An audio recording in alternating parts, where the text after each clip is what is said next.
In our second session, we will take a look at Risc-V.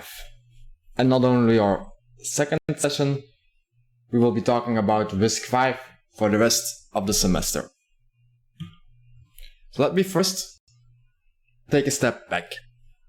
So today, modern computers, most computers that you know, are a form of a stored program computer. They follow the von Neumann architecture, in which programs are just some data in memory. So program instructions are just simply stored in your main memory. And then if we want to execute this, we follow a simple fetch, decode, execute cycle. How does that work? Whenever we want to execute a program, we fetch instructions from memory where the program is stored. These instructions, which are simply data, then need to be decoded, which happens in a control unit. And then this control unit, once it has decided which instruction needs to be executed, it can then use logical units on your in your CPU to actually execute this instruction. For example, you could look for the counting units to execute a certain addition instruction. Let's say you find the opcode for an addition, then you select the correct ALU to execute your addition, and then the result of this addition is stored again in your memory. Next instruction can be loaded, and this cycle continues. So your instructions are loaded in your main memory. Your control unit will decode them, take the correct logical units to execute the instructions, and send the result back to memory. Now, this is something that you haven't need to worry about yet when programming in a regular language. Even in C, a low-level language, we don't care about this stuff. But this becomes relevant once we start working on the level of machine language, which we are going to do with Risc-V. So registers are some fast pieces of memory which can temporarily store values so that the CPU can perform calculations on these values without needing to go straight to main memory. So you have a memory hierarchy on your computer. The slowest memory you probably have is a hard drive.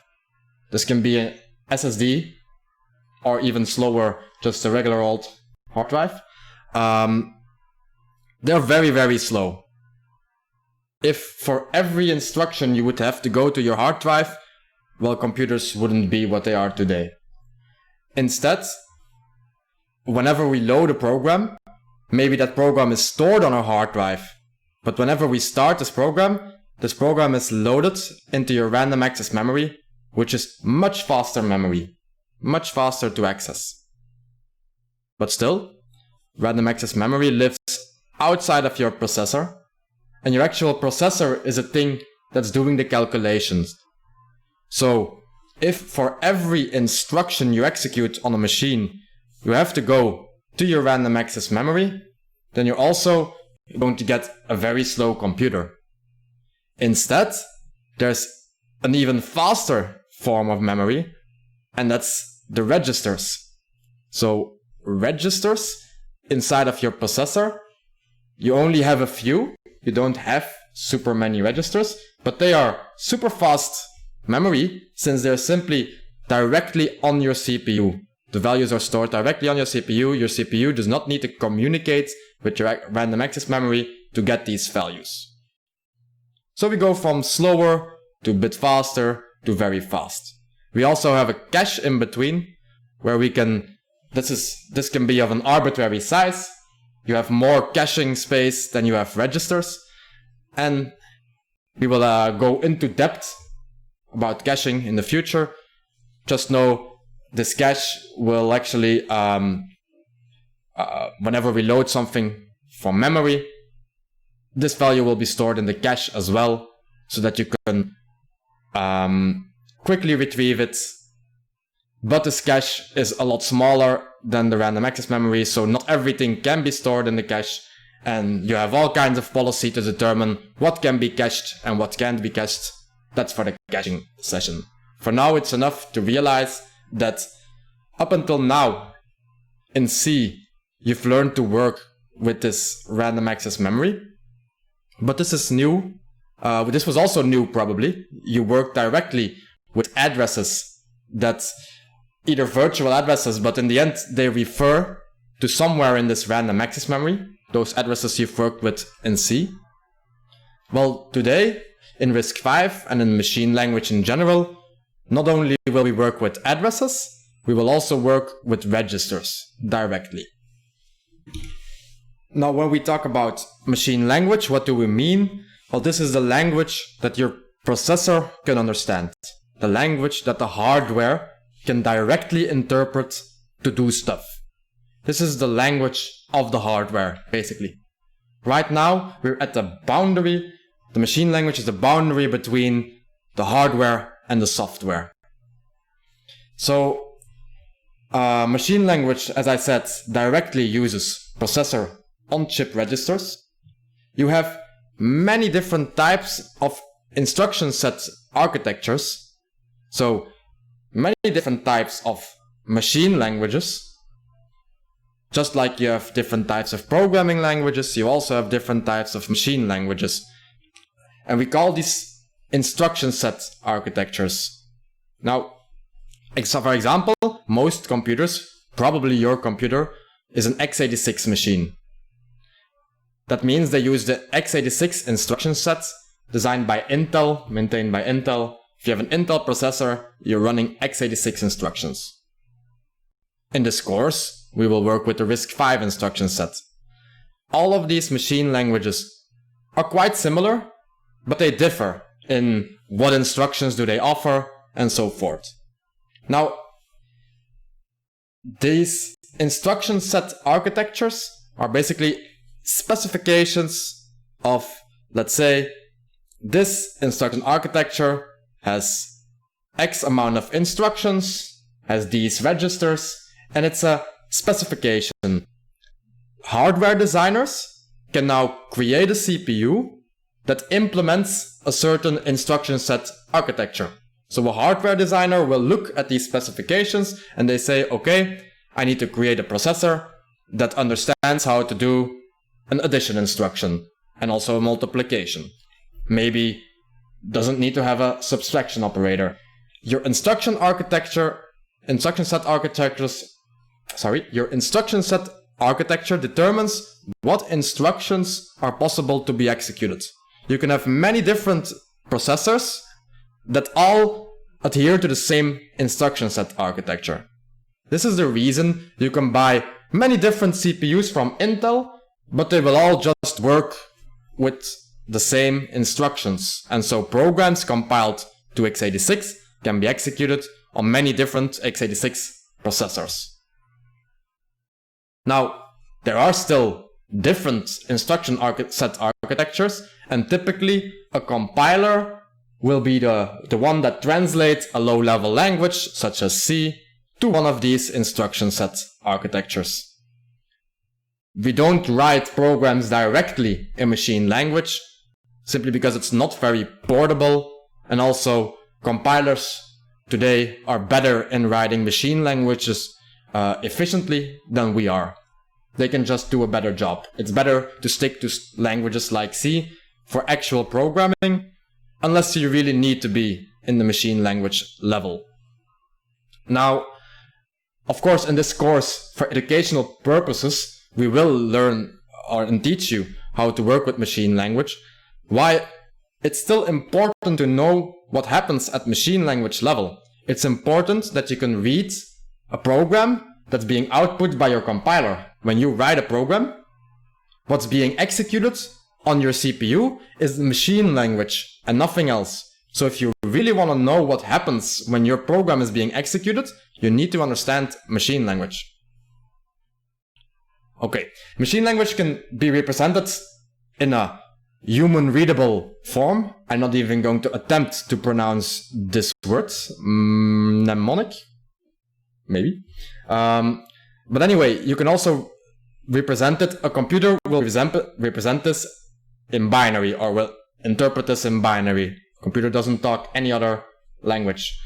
But these are the same things, right? You can represent it as a binary or hexadecimals, as simple numbers. But all of these representations obviously have a human readable form, and we will program in the human readable form. And our program, which we use, will then translate this to actual binary form or assembler. So in C, we don't need to know about registers. Our compiler will take care of it. In machine language, we do. Great. Now let's talk about Risc-V for a second. Why did we choose Risc-V? There's many great things about Risc-V. So we could have taught you x86, which is probably the most used machine language today. But x86, first of all, is an old instruction set. It's been here for a long time. That means it's also quite big. There's many different instructions that do many different things, and it's very complicated. x86 is a form of a complex instruction set. These instructions can do many things and can be very powerful, and you have many of them. If you want to make an x86 processor, good luck. There's so many instructions you have to implement as a hardware designer, it's crazy. Risc-V is a reduced instruction set computer, meaning it tries to keep the amount of instructions to the minimum. This is not necessarily the most performant way of writing programs. Often you can make many performance optimizations in a complex instruction set that you can't do in a reduced instruction set, but it's simple, it's elegant, easy to use, it's great to learn machine language, and it's also not necessarily slower. That's not a given. Another great thing about Risc-V, so the first thing is the fact that it's such a simple machine language, that it's a reduced instruction set computer. The second is that the Risc-V standard is basically open source. Let's call it. There's an open standard instruction set architecture. x86 is designed by Intel, maintained by Intel, and it's linked to this company. Also, you have many x86 processors to which you have no idea how the instructions are implemented. On Risc-V, there's an ecosystem of open source, so even the hardware, the processors that actually run Risc-V are typically open source. That means you can just download their schematics, you could print them you could actually create these processors if you find a company that can print a processor based on a hardware design, but you could also simulate them in simulators or on FPGA and so forth. Everything around Risc-V is open source, which is great, which is also important in terms of security, I'd say. Because if you don't know what's going on, you also can't be sure about the security of what's going on, and if it's actually correct, if there can't be any mistakes. With Risc-V, you know from the hardware up until the top level of the software what's going on there because of this open standard. But it's very easy to learn other assembly dialects like x86 or any other. Once you know one, all of them are very similar. Now, when we look at this instruction set architecture, we're going to see, first of all, Risc-V by default specifies that you have 32 general registers. I'm going to talk here a bit more detail about the 32-bit Risc-V with the integer extensions. There's many variants, many extensions to Risc-V. You can have a 64-bit version as well. You can have a smaller version for embedded devices with less registers. But this is the one we're going with, Risc-V with 32 bits and integer extensions. That's what we will roll with in these sessions. So in this architecture, we have 32 registers, and they all have some special purpose. So the processor just knows them as x0 up until x31, and your hardware typically doesn't really care either about which register you use. But we make conventions as programmers that write complex programs and work together with other programmers. We need conventions. And so we named these registers, and we make sure that we adhere to certain conventions that you will learn while writing machine language programs. This is important. Follow these conventions. For example, there's a 0 register hardwired to the value 0. Also, this one is an exception. This is not purely a convention. The 0 register is actually hardwired. So even if you try to use it for something different, it won't work. It's always 0. But then for example, you have A0 up until A7, which will be used for arguments and return values of functions. We have temporary registers, we have a stack pointer, we have a frame pointer, we have all kinds of different registers with a specific purpose. And your program will work. You can use the stack pointer as a temporary register, and in many cases this will work. But that's not a convention. You could also use a temporary value as a stack pointer and so forth. For the hardware, it doesn't matter. But if you want your program to work well together with other programs, you follow conventions. So, registers in Risc-V. The version we will be using is going to be the 32-bit version. But they can also be 64-bit or 128-bit. There's also a 16-bit version of Risc-V. There's many different versions. Now, what's the difference between, for example, a 32-bit and a 64-bit machine? And this is not only in Risc-V, this is the same for x86. On a 32-bit machine, well, you want to make sure that a memory address, for efficiency reasons, a memory address, such as when we use the ampersand operator in C, you want them to fit in one register. And on a 32-bit machine, that means registers are 32-bit in size. While on a 64-bit machine, they're 64 bits in size. So, the most possible addresses you can use are 2 to the power of 32. And now let's say we give every byte an address, which we did, remember previous exercise session.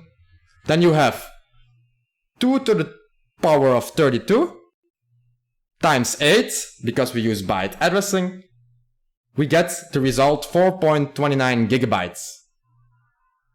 And that's the entire possible address space. So this is your random access memory. The size in 30-bit machine is going to be limited to 4.29 gigabytes, simply because you cannot address anything in a bigger RAM. If you put 16 gigs of RAM in a 32-bit machine, that 32-bit machine is unable to access anything above the first 4 gigabytes, simply because there's not enough addresses available. That's why 64-bit machines were designed to solve this problem. And then you get 16 exabytes of possibilities, which is hopefully more than enough forever. But in the past, they have thought 4 gigabytes would be more than enough forever as well, so you never know. As I mentioned before, you have different variants of Risc-V. You have Risc-V 32 bits with the integer instruction set. You could have the embedded instruction set, where you had only, it's the same instruction set, but you only have 15 registers on embedded systems. You have for example, the 64-bit Risc-V, with the instruction sets of integers and also floating points. So these variants of Risc-V, they can add, with extensions, they can add some instructions, they can differ in the registers, the amount, the size, but in the end, the language is the same. It's all Risc-V. There's a great overview posted on this GitHub link on the slides, if you want to refer to all of these variants. In this session, in this exercise session, we will be using RARS. You should have gotten an email on how to set up RARS. It's a Java program. And we will solve exercises with Risc-V, 32 bits, integer instruction sets, 32 registers. These instructions, make sure you have the simulator before you can start. I have the simulator here active on my machine.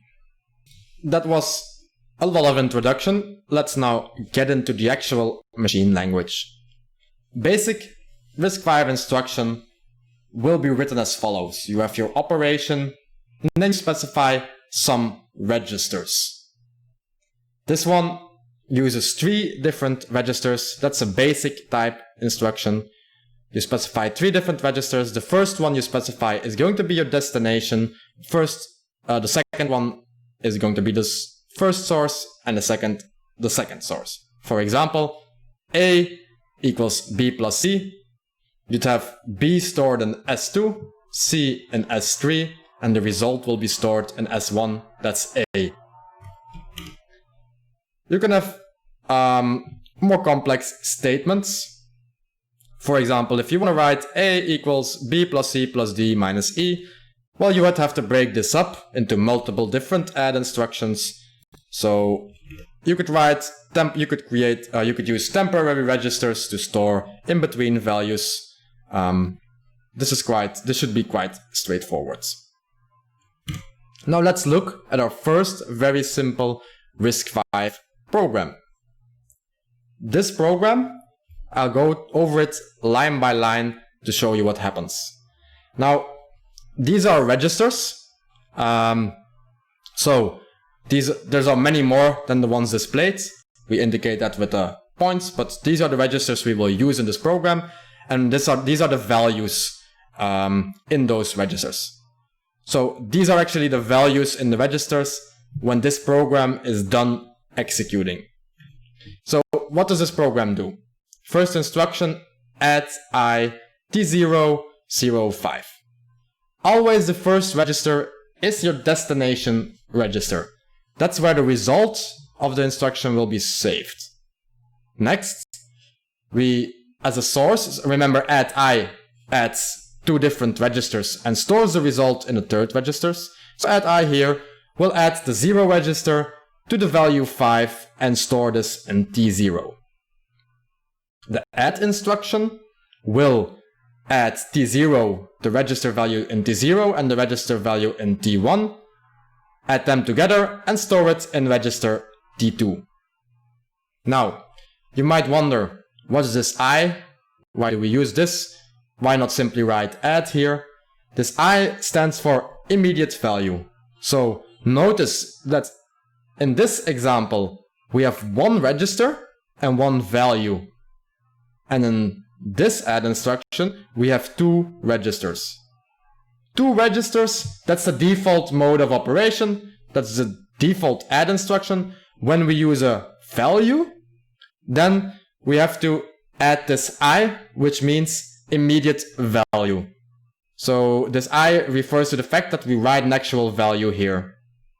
And how is this implemented? This value 5 is actually encoded into this instruction. This entire instruction can fit into 32 bits of memory. And the 5 will be stored somewhere in those bits. 12 bits of the 32 will be reserved for this immediate value. That means, since 12 bits are reserved for this 5, another part of the bits are reserved to say which registers you want to use. There are some bits reserved for the operation itself. But since you have 12 bits for the 5, the immediate value, this value has to be in the range of -2 to the power 11th and 2 to the 11th minus 1.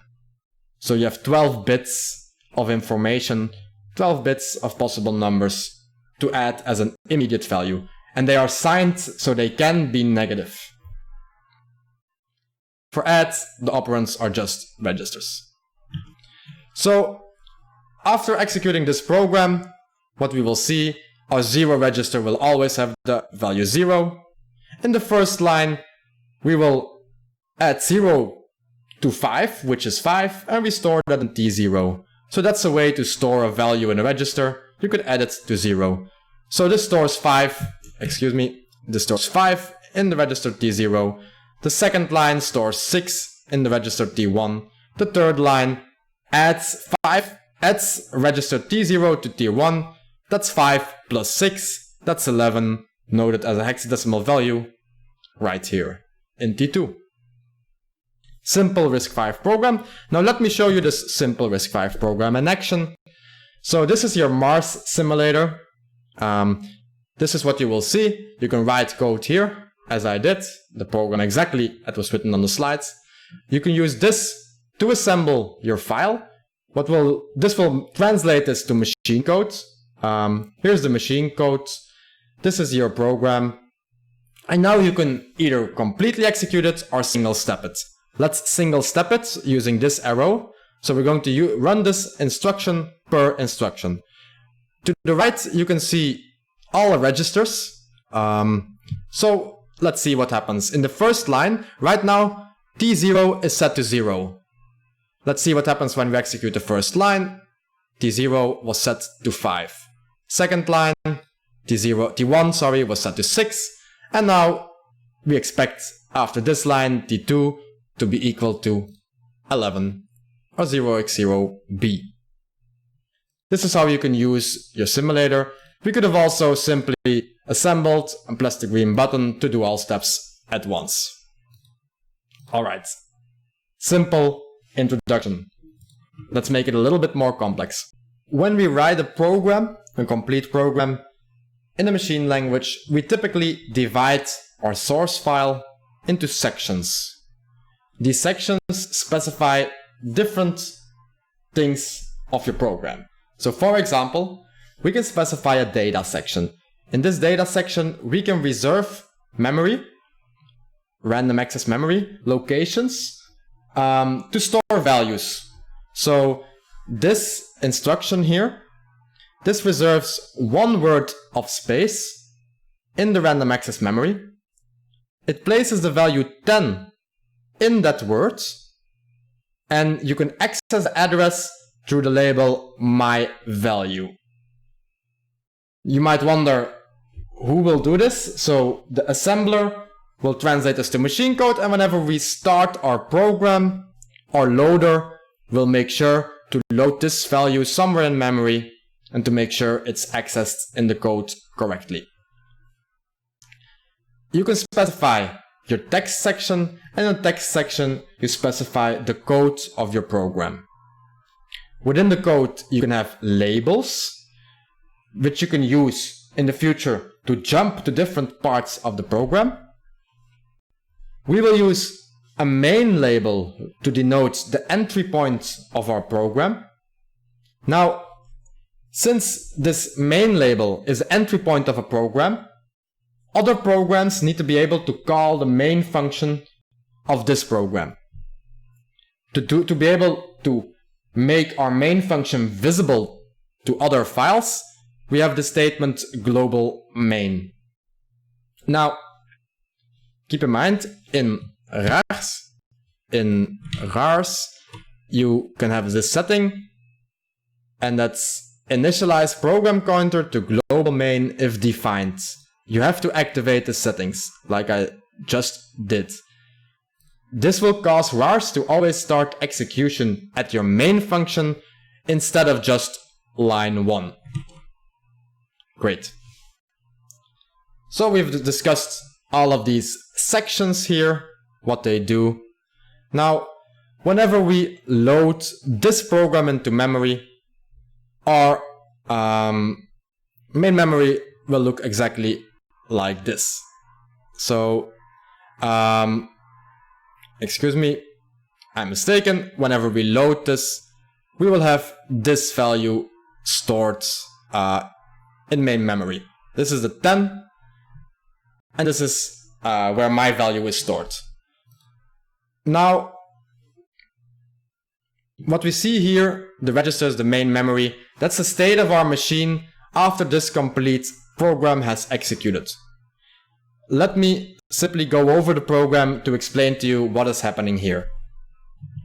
The LA instruction loads an address, and it loads an address of a label.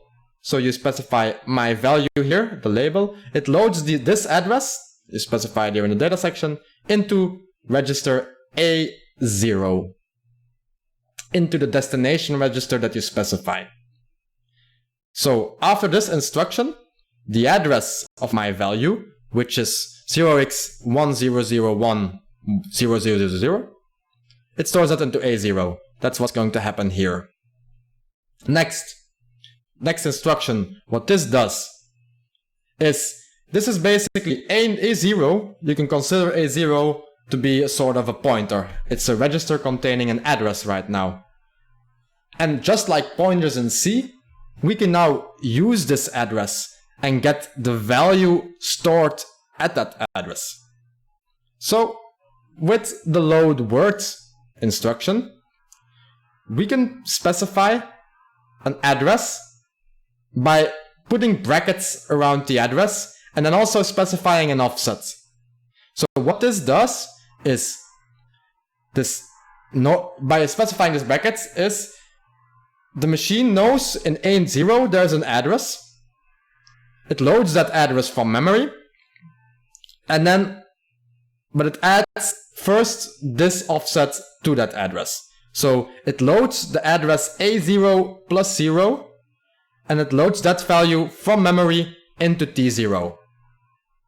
At the address A0 plus 0, that's just the address A0, what's being stored there? The value 10. So what will this instruction do? This will load the value 10 into T0. Next instruction. This is the sum of T0 and T0. So this is 2 times T0. Store the result again in T0. That result is 20. So this stores 20 in T0. And lastly, the store word instruction. What this does is the opposite of the load word instruction. You can give it an address and an offset to this address. And this will store the provided register value inside of this address plus offset. So what we do here is, on address A0 plus 4, we store the value currently in T0. That's the value 20 or 0x14, and that's being stored in the address A0 plus 4, so this address in memory. Let's look at this program in the simulator. Main memory. So first let's assemble this. And what we can see now is, once I assemble my program, once I press the assemble button, you can see your main memory right here. The data segment. The data segment, so you can choose here what segment of memory you want to show. Our code will be stored right here. This is the hexadecimal representation of our program in the text section, but we are interested in the data section. The data section in Risc-V 32 bits will start right here, 0x10010000. That's the first address of our data section. And what we can see here is, in the assemble instruction, this value 10 that we specified here in data is already loaded into memory at the address 0x ending in 0. So the value is already prepared in memory, and now we can start executing our program. It will start executing in main because we enabled this setting. Let's single step. So currently our registers are set to 0. A0, value is 0.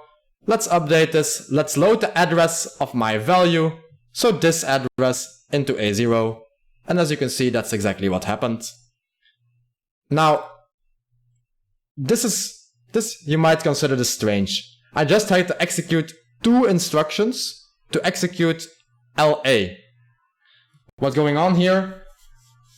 We're still writing in pseudo instructions. So LA is a pseudo instruction, which is in effect implemented by 2 different basic instructions. Now, you don't need to worry about these basic instructions right now. We will just write our code in pseudo instructions and have our assembler translate that to basic instructions. The basic instructions are those that the hardware actually implements. This is simply to make machine code more readable, easier to write. This is a one-to-one translation. This is not even a compilation step. It's simply translating, and this is just an easier way. You could consider this a sort of a macro or whatever, an easier way to write the same thing as what's being written here. We're not going to focus on the basic instructions just yet. But so just know that's what's going on here.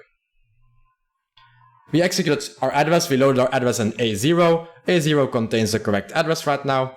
Next, what we want to do is load the word stored at address A0 plus 0.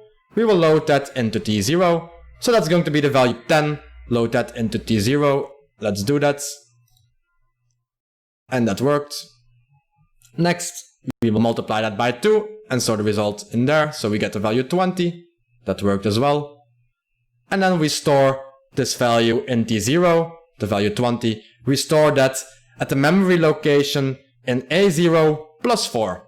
The memory location in A0 is still this memory location, where 10 is. But if we do plus 4, we will get this memory location, the next word in memory. And if we do that, we see the result is stored right here in memory. That's how you can use main memory from Risc-V.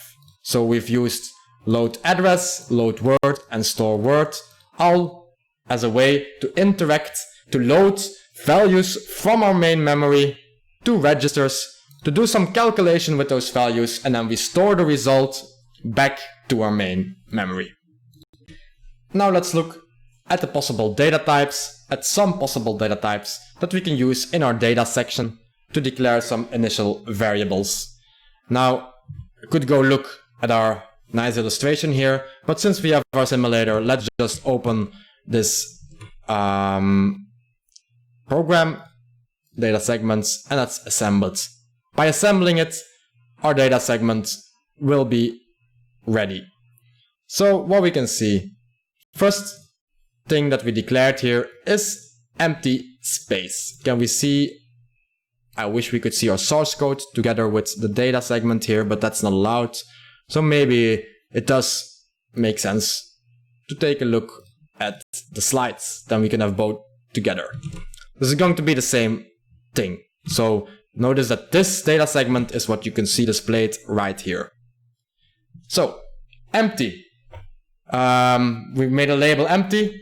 Once you write dot space, you reserve X amount of bytes and you just have them empty. So you just reserve space to store 4 bytes. By default, this machine is initialized to have 0 in all of the main memory except if you've used it. Space, I don't think it necessarily guarantees that this value is 0, but it guarantees that you have 4 bytes of space. The word instruction, it reserves also 4 bytes. So with space you can specify 1 byte, 2 bytes, n bytes. With .word you reserve 1 word of space, and 1 word is 32 bits or 4 bytes. And then what you specify behind .word is actually the value that you want to store in word. So the argument for space was the amount of bytes, but the argument for word is the value. So when we see here, this is our empty. These 4 bytes are just empty. That's this 4 space here. And then next we see 0xb, that's 11. That's being stored in the next memory word. Next, we have the dot string. Dot string, similarly as in C, will convert these characters into ASCII, and it will store it in memory. Also, .string will add a null byte to the end of the string. So 4 characters, that's enough to fit in one word, but the null byte still needs to be added as well. This one is now stored in the next memory next word in memory. So actually the string, this takes these both cells of memory, ending in 8 and ending in C, simply because we need to store the null bytes. If we had only 3 characters, then it would fit all of them right in one word. Data types are always going to reserve multiple of words. They're never going to reserve simply 1 byte of memory. It's always going to be multiples of a word, so of 4 bytes. You can declare an array as well. So with an array, you can declare first the data type, for example, a word, and then you can make a list. And what this will do is it will store 1 in the first word, 2 in the next word, 3 in the next word, and 4 in the next one. That's what you can see right here. And then you can also use double to store a double. There's also different possible data types. You can refer to those on the Risc-V wiki. So you can find many more data types, but these should be enough for most of your programs.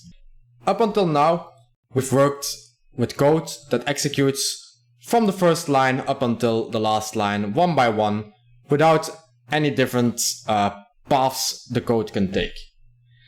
Now we're going to introduce branching. I'm going to use the Risc simulator to illustrate how this works.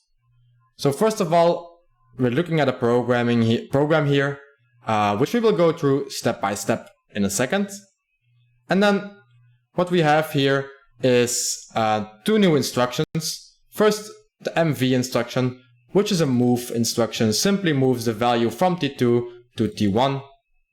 Second instruction being added here is the branch instruction. This is one of many branch instructions.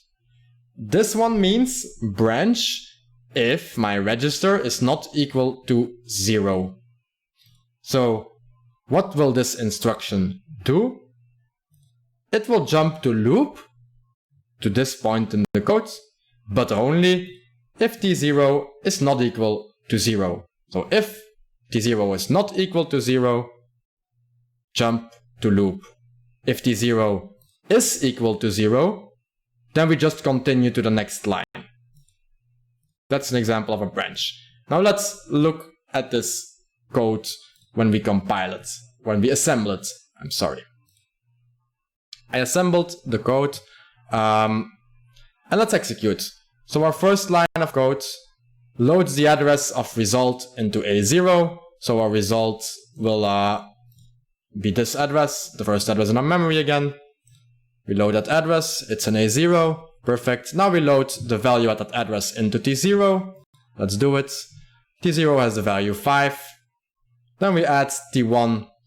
We load the value 1 into T1. We load the value 2 into T2. We do this by adding those to 0. So T1 has value 1. T2 has the value 1.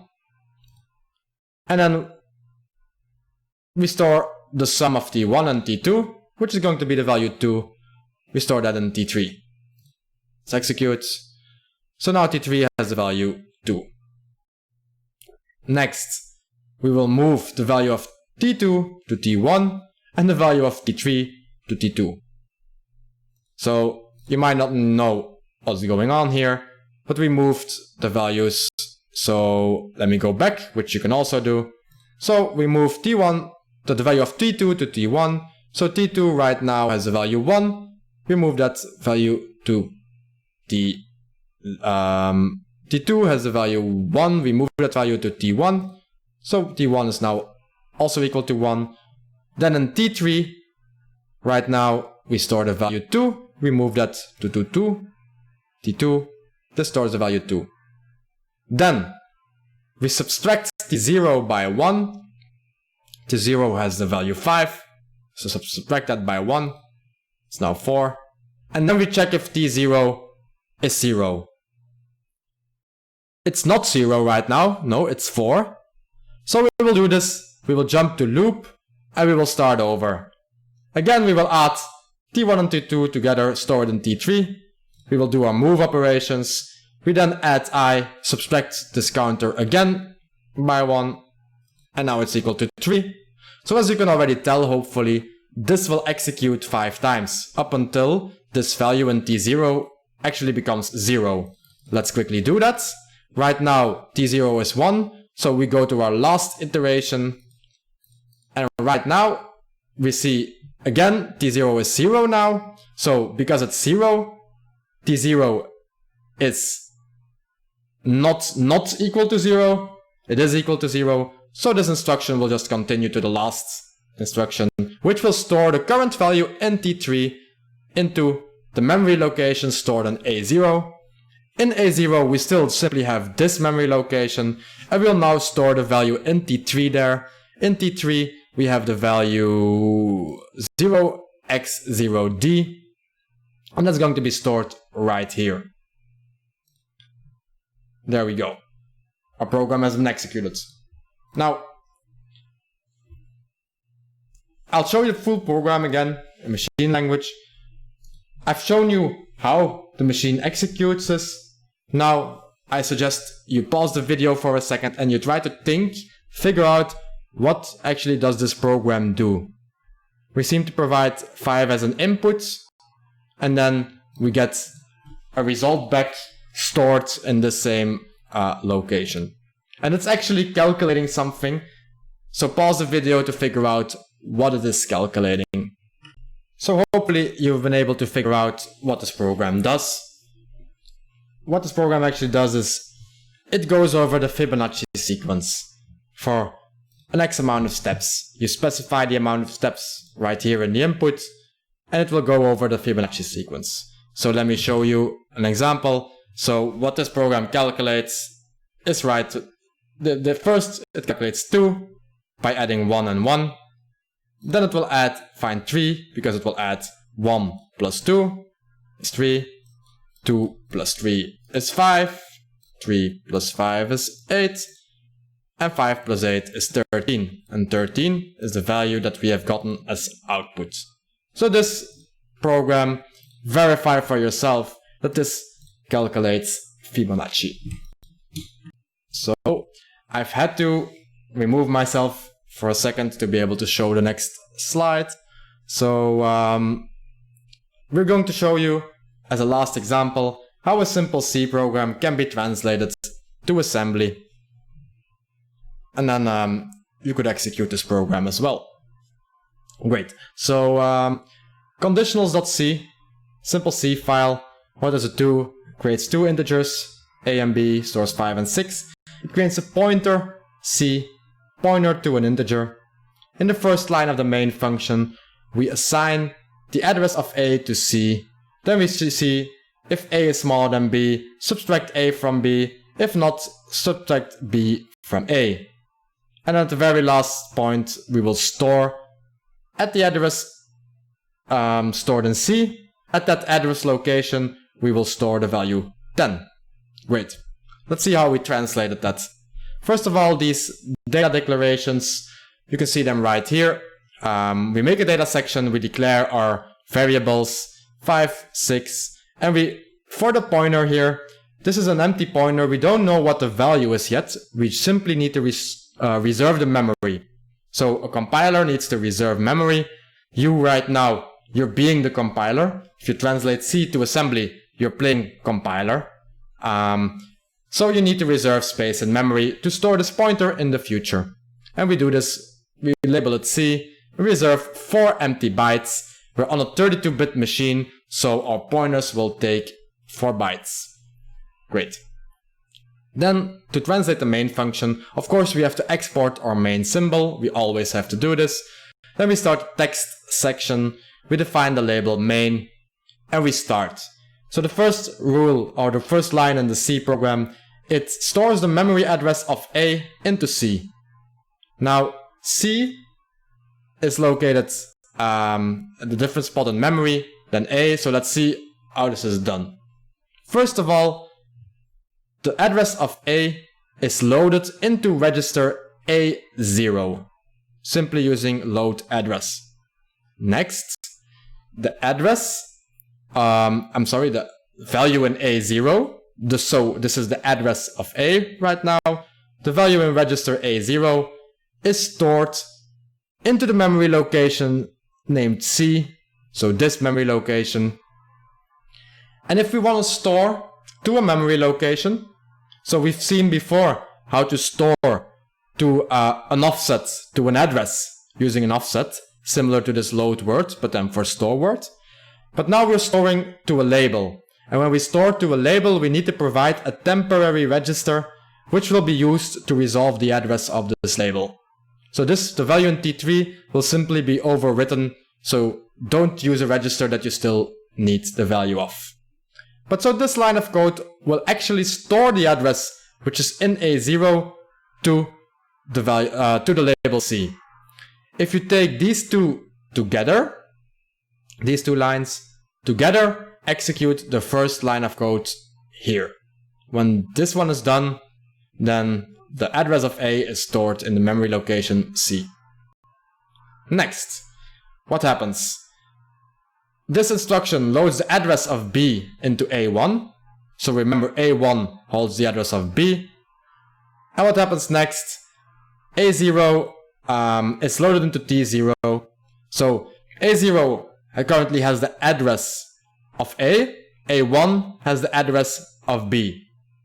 Now, what happens in the next two lines? The value of the address A is loaded into T0. Actually, the address A0 plus 0. And the address of A1 plus 0 is loaded into T1. Thus, after these lines, T0 contains the value of A, and T1 contains the value of B. Convince yourself that that's correct. Now we come to a new instruction. So the SLT instruction means set less than. Less than obviously means the less than operator. So it will do something to T2 if T0 is smaller than T1. And what will it do? It will set T2 to 1. So setting means setting this to 1. So T2 will be set to the value 1 if T0 is smaller than T1. If not, T2 will be 0. So this is basically checking if T0 is smaller than T1 and storing that result, either 0 if it's not true or 1 if it's true, into T2. And then the next line we will check. So this is actually basically executing this comparison, right? A is smaller than B. T0 has A, T1 has B. We check, is A smaller than B? That result is stored into T2. And then we will branch on this result. If this was not true, so if T2 is 0, that means T0 was not smaller than T1, then we jump to the else branch. So we jump to the else label in the code. So we skip the if line. We immediately jump to end. So if A is not smaller than B, jump to else. If A was smaller than B, then we wouldn't have jumped here, and we would execute these two instructions and the jump. So let's say A was smaller than B. T2 would be set to 1, because this is true. We wouldn't branch, so we would execute this subtraction, where we subtract A from B, T0 from T1, and we store the result again in T1. At this point, T1 contains B minus A. We store B minus A in the memory location B. So we store actually that result. So these two lines, the sub and the SW, those together execute B minus equals A. We're done with the if statement, so we jump to the end of the if statement to make sure that the else is not also executed. Now, different scenario. What if t0 was bigger than t1? Then t2 would have been the value 0, right? Because t0 is not smaller than t1, so t2 becomes 1. They set t2. Then we branch, because t2 is equal to 0, we branch to else and we execute these two instructions, which is the opposite. In this one, we subtract b from a. These two instructions subtract b from a. Almost done. What happens at the very end? That's just this line of code. We have to store the value 10 in the memory location stored in C. So C has an address, and we want to load the value 10 in the address stored in C. So what we do here first is we load the value stored in C into A0. I'm not actually sure why we would ever need to do that. Well, because we don't really care about the value of C. This line just seems incorrect. The other two lines though, these are definitely correct. We store 10 in D0. I see the mistake here. This is not LW, this has to be LA, load address. What we want to achieve here is we want to load the address of C into A0, so we will have to correct this in the slides. Load the address of C into A0, then store the value 10 in T0, and then store what's in the register T0, which is currently the value 10, store that back to the memory address in A0, which is the memory address of C. So these together store this value into C. We could have also used this construct to write this as a one-liner, just SW, T0, C, and use a temporary register. Also possible, and a little bit shorter. So to end this, on the slides, there is a nice reference card that you can use, which lists many different instructions.